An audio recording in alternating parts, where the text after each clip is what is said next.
আসসালামু আলাইকুম প্রিয় দেশবাসী। আপনারা তো সবাই জানেন আজকে 15 বছর, 17 বছর, 18 বছর এই আমলিক সরকার এমন কোনো মানুষ নাই যে অত্যাচার না করছে। বেশি করছে বিএনপির মানুষের উপরে, জমাতের উপরে বা আরও অন্য অন্য দলের উপরে। আপনারা তো দেখছেন, এটা সবাই জানে। তো দেখবেন ইনশাল্লাহ এটারও বিচার হবে, এটারও বিচার হবে।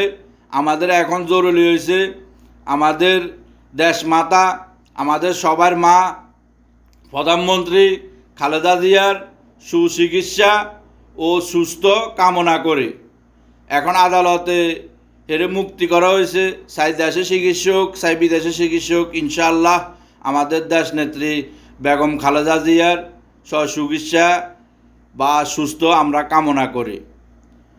ইনশাআল্লাহ আমাদের আগামী দিনের রাষ্ট্রনায়ক ইনশাআল্লাহ তারেক রহমান বীরের বেশে আসবে বাংলাদেশের মাটিতে। আপনারা সবাই তাকে স্বাগতম জানাবেন।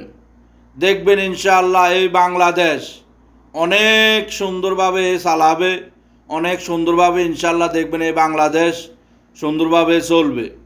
আপনারা সবাই বিএনপির জন্য দোয়া করবেন। বিএনপির উপরে দেখছেন যে কত অত্যাচার, নিপীড়ন, কত কত কিছু করা হয়েছে, আপনারা তো সবাই দেখছেন। দেখবেন এই তারেক রহমান বীরের বেশে ইনশাআল্লাহ বাংলাদেশে ফিরে আসবে। দেশ নায়ক ইনশাআল্লাহ তারেক রহমান হবে।